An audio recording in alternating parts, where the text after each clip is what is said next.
putusan bisa didengar dengan sebaik-baiknya. Barangkali bisa dilaporkan ke komandan yang bersangkutan. Kita mulai ya. Putusan nomor 5 Pitpra 2025 PN Jakarta Selatan.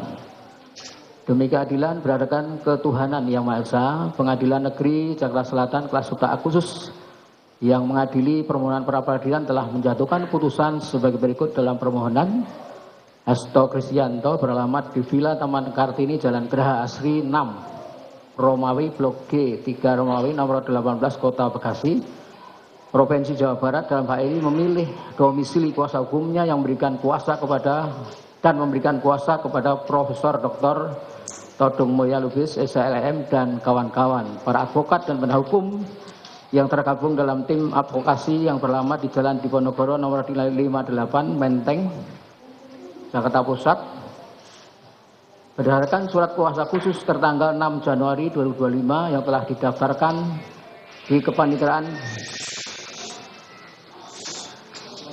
Pengadilan Jakarta Selatan dengan nomor 20/SK/HKM/Romawi 1/2025 tanggal 10 Januari 2025 untuk selanjutnya disebut sebagai pemohon melawan Komisi Pemberantasan Korupsi Republik Indonesia, CEKI, pimpinan Komisi Pemberantasan Korupsi Republik Indonesia beralamat di Jalan Kuningan Persada, Kavling 4, Setiabudi, Jakarta untuk selanjutnya disebut sebagai termohon. Pengadilan tersebut telah membaca penetapan Ketua Pengadilan Negeri Jakarta Selatan nomor 5 Pitpra 2025 PN Jakarta Selatan tanggal 10 Januari 2025 tentang penunjukan hakim. Telah membaca penetapan hakim nomor 5 Pitpra 2025 PN Jakarta Selatan tanggal 10 Januari tentang hari sidang. Telah membaca berkas perkara dan surat-surat yang berhubungan dengan perkara ini. Telah memeriksa bukti surat yang diajukan oleh para pihak. Menimbang bahwa pemohon melalui surat permohonan tertanggal 9 Januari 2025 yang telah didaftarkan di Kepanitiaan Pengadilan Jakarta Selatan, register nomor 5 Pitpra 2025 PN Jakarta Selatan, telah mengajukan permohonan pra peradilan mengenai sah atau tidaknya penetapan tersangka dengan alasan sebagai berikut. Tidak akan kami bacakan.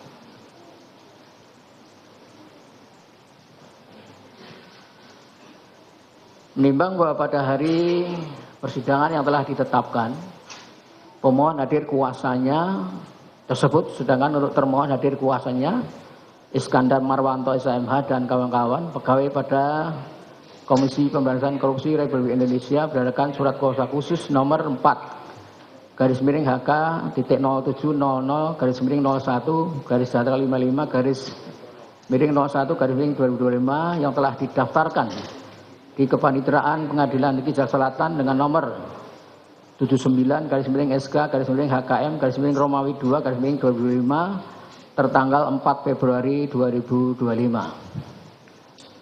Menimbang bahwa pada persidangan hari Rabu tanggal 5 Februari 2025, kuasa pemohon menyatakan dan menyerahkan perbaikan permohonannya sehingga permohonan berbunyi sebagai berikut, tidak akan dibacakan.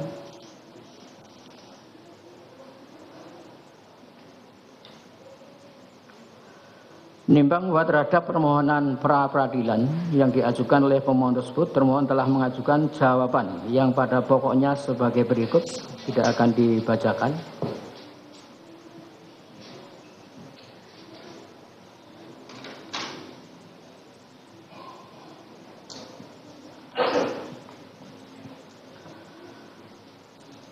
Menimbang bahwa untuk membuktikan dalil-dalil permohonannya, pemohon telah mengajukan bukti surat yang ditandai dari P1 sampai dengan P47. Menimbang bahwa fotokopi bukti surat tersebut telah diberi meterai cukup dan telah dicocokkan dengan surat-surat aslinya. Dan ternyata sesuai dengan bunyi surat aslinya kecuali bukti P6A, P6B, P6C, P8, P9, P10, P12, P13, P15, P16, P38, dan P41. pemohon tidak dapat menunjukkan aslinya di persidangan. Untuk bukti P14, P17, P18, P19, P20, P21, P22, P23, P24, P25, P26, P27, P28, P29, P30 sampai dengan P37, P39, P40, P43, P44, 45, 46, dan 47 berupa print out. Sedangkan untuk bukti P1 berupa soft copy. Menimbang bahwa selain bukti-bukti surat tersebut di atas, kuasa pemohon di persidangan telah mengajukan 2 orang saksi, yaitu Agustiani Theofredelina dan saksi Kusnadi. Saksi-saksi mana telah didengar keterangannya di persidangan di bawah sumpah. Menimbang bahwa selain bukti-bukti surat dan saksi tersebut di atas, kuasa pemohon juga telah menghadirkan alat bukti berupa keterangan ahli, 4 orang ahli, Dr. Marwaran Siahaan, SMH, Dr. Khairul Huda, SMH, Profesor Dr. Jamin Ginting, SMH, serta Dr. Makhrus Ali, SMH.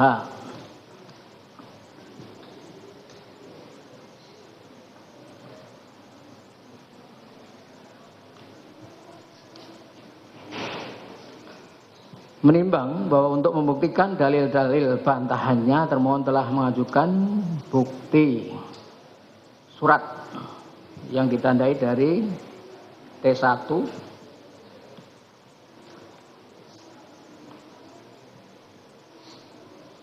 sampai dengan T154. Menimbang bahwa fotokopi bukti surat telah diberi meterai cukup dan telah dicocokkan dengan surat-surat aslinya, dan ternyata sesuai dengan bunyi surat aslinya kecuali bukti T3 sampai dengan T21, T30 sampai dengan T40, T42, T43,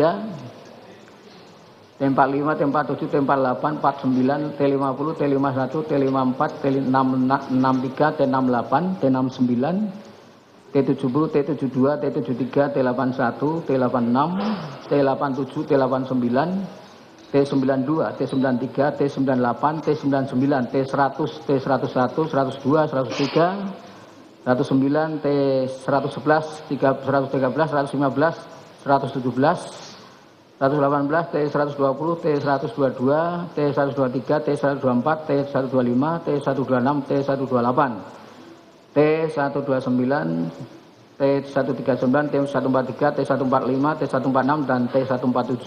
Termohon tidak menunjukkan aslinya sebagaimana daftar alat bukti tertulis yang disampaikan di persidangan. Sedangkan untuk bukti T25 berupa print out. Menimbang selain alat bukti tertulis tersebut di atas, termohon juga telah mengajukan barang bukti yang ditandai T130, T131, 132, 133, 134, 135, 136, 137, 138, 140, 141, 142, dan 144.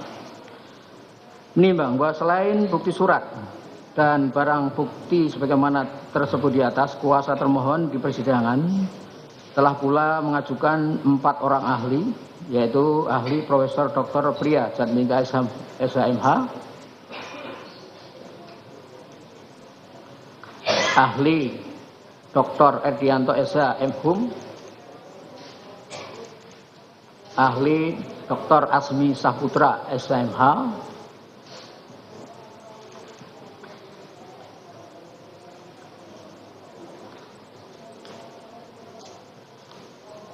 ahli Taufik Rahman SH LLM PhD.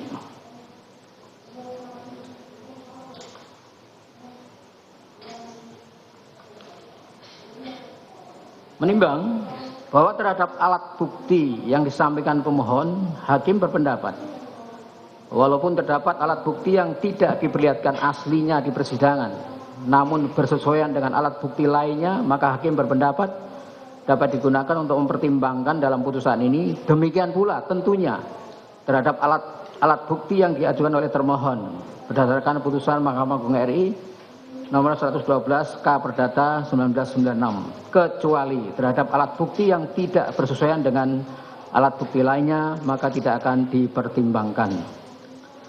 Menimbang bahwa selanjutnya pemohon dan termohon telah mengajukan kesimpulannya masing-masing pada tanggal 12 Februari 2025 sebagaimana termuat dalam berkas permohonan peradilan ini. Menimbang bahwa selanjutnya para pihak tidak mengajukan sesuatu hal lagi ke persidangan dan mohon putusan. Menimbang bahwa untuk menyingkat uraian putusan ini, maka segala sesuatu yang dicatat dalam berita acara persidangan harus dianggap termuat dan merupakan bagian yang tidak terpisahkan dari putusan ini. Tentang pertimbangan hukum. Menimbang bahwa maksud dan tujuan permohonan pra peradilan pemohon adalah sebagaimana tersebut di atas. Menimbang bahwa terhadap permohonan pra peradilan dari pemohon tersebut, termohon telah mengajukan eksepsi yang pada pokoknya adalah sebagai berikut. 1. Eksepsi tentang permohonan pra peradilan merupakan materi pokok perkara tindak pidana korupsi. 2. Eksepsi tentang permohonan kabur atau tidak jelas atau obskur libel. 3. Eksepsi tentang error in objecto. 3. Tentang eksepsi perubahan atau penambahan permohonan. Menimbang bahwa selanjutnya hakim akan mempertimbangkan mengenai poin eksepsi dari termohon tersebut. Ad 1. Eksepsi tentang permohonan pra peradilan merupakan materi pokok perkara tindak pidana korupsi. Menimbang bahwa dalam hal ini termohon pada pokoknya menyatakan sebagai berikut. 1. Bahwa pra peradilan bukan lembaga yang berwenang menentukan layak atau tidaknya suatu perkara ke tahap pemeriksaan di sidang pengadilan, melainkan hanya melakukan pemeriksaan formil. Penentuan layak atau tidaknya suatu perkara dilimpahkan ke sidang pengadilan merupakan kewenangan penuntut umum. Oleh karena itu, hakim pra peradilan tidak memiliki kewenangan untuk menilai materi pokok perkara tindak pidana korupsi, apalagi pemeriksaan dalam persidangan pra peradilan hanya diberi waktu 7 hari serta dilakukan oleh hakim tunggal.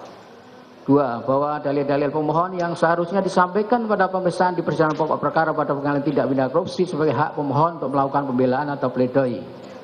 Pembuktian unsur-unsur tindak pidana yang dipersangkakan kepada pemohon dan penilaian kausalitas bukti-bukti haruslah diperiksa, diadili dan diputus pada persidangan pokok perkara di pengadilan tindak pidana korupsi merupakan wewenang mutlak atau absolut dari majelis hakim pada pengadilan tindak pidana korupsi sebagai satu-satunya pengadilan atau special court yang berwenang memeriksa, mengadili dan memutus tindak pidana korupsi.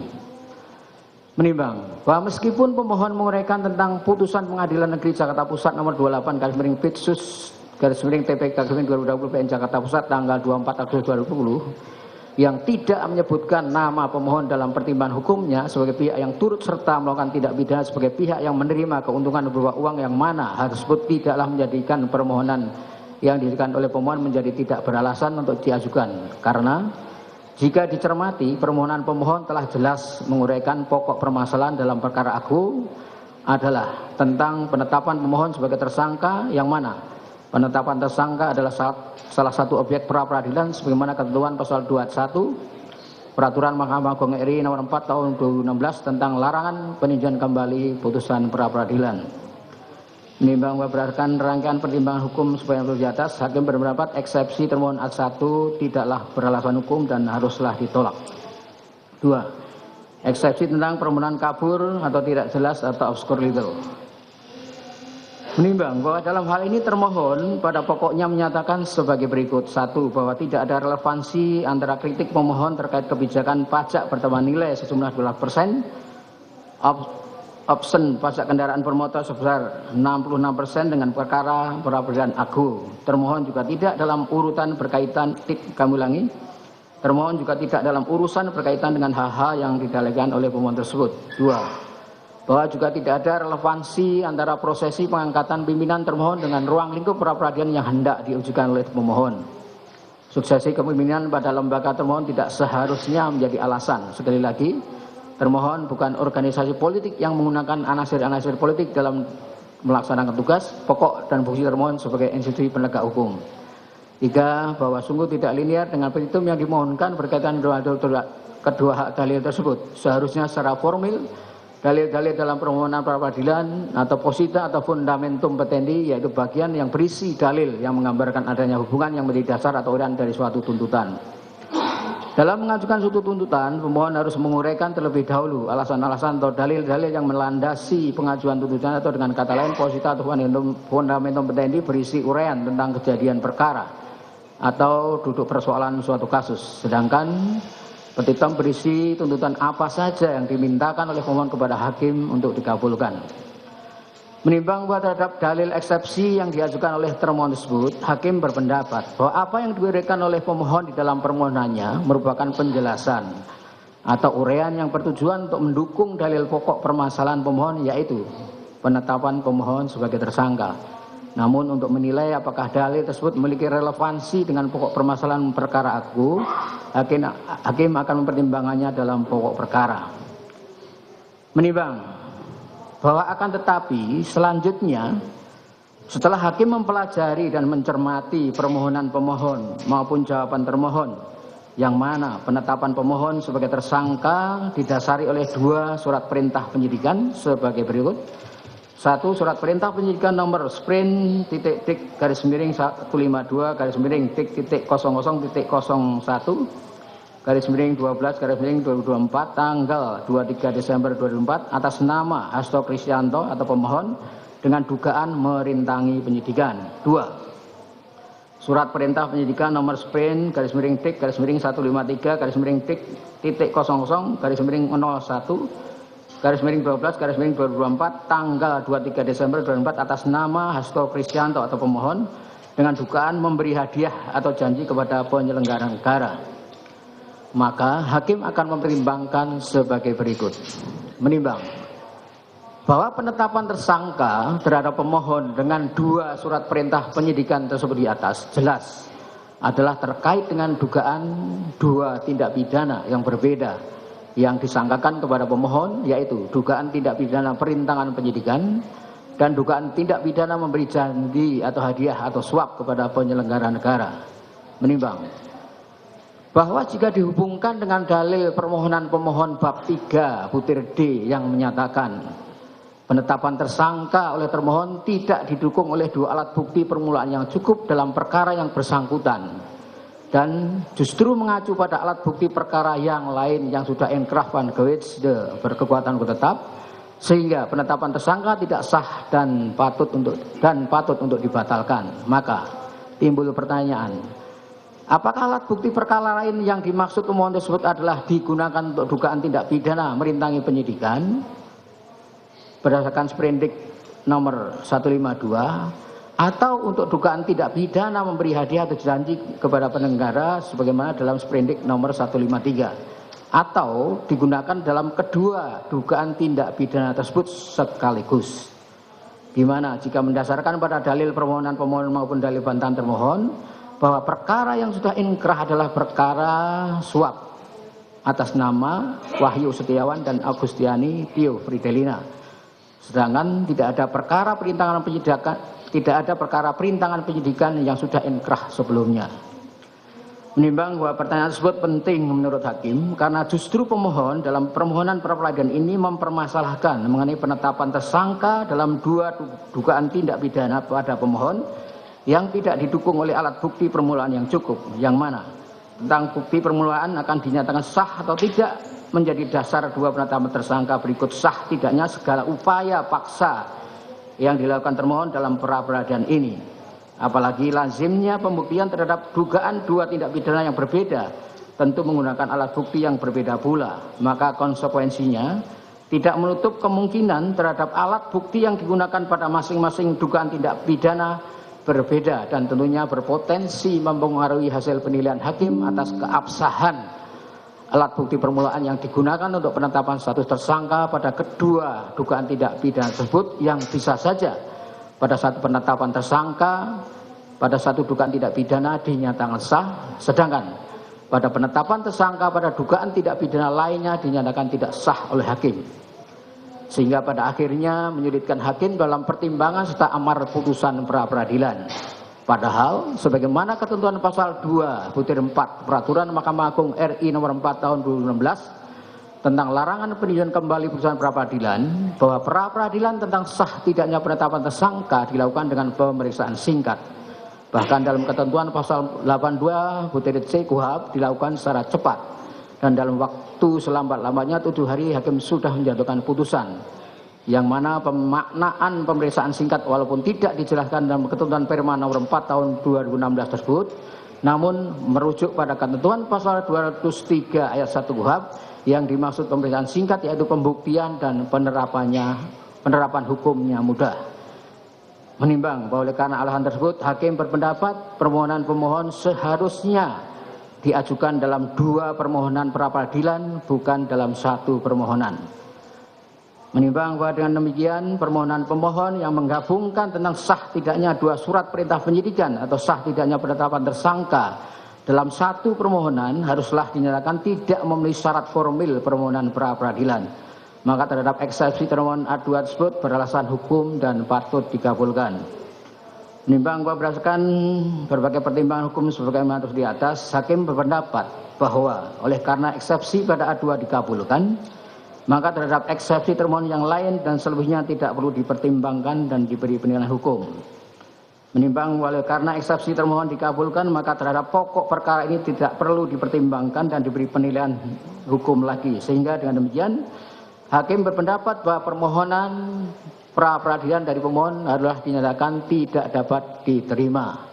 Menimbang oleh karena permohonan pra-peradilan pemohon dinyatakan tidak dapat diterima, maka pemohon dibebani untuk membayar biaya perkara yang timbul dalam permohonan ini yang jumlahnya akan ditentukan dalam amar putusan di bawah ini. Perhatikan Undang-Undang Nomor 8 Tahun 81 tentang Kitab Undang-Undang Hukum Acara Pidana, Undang-Undang Nomor 30 Tahun 2002 tentang KPK yang diperbaharui dengan Undang-Undang Nomor 19 Tahun 2011 tentang perubahan kedua atas Undang-Undang 30 Tahun 2002 tentang KPK serta peraturan lain yang bersangkutan. Mengabulkan eksepsi dari termohon. 2. Menyatakan permohonan pra-peradilan pemohon kabur atau tidak jelas. Menyatakan permohonan pra-peradilan pemohon tidak dapat diterima. Membebankan biaya perkara kepada pemohon sejumlah nihil. Demikian diputuskan pada hari Kamis tanggal 13 Februari 2022 oleh Juyamunto, Hakim Pengadilan Negeri Selatan kelas 1A khusus, dan diucapkan dalam sidang terbuka untuk umum pada hari dan tanggal itu juga oleh hakim tersebut, dibantu Ijat Mokaisa Panitera Pengganti pada Pengadilan Negeri Jakarta Selatan tersebut dihadiri kuasa pemohon dan kuasa termohon. Demikian putusan sudah diambil. Maka persidangan dalam perkara pra-peradilan nomor 5 atas nama pemohon Hasto Kristianto dinyatakan selesai dan ditutup.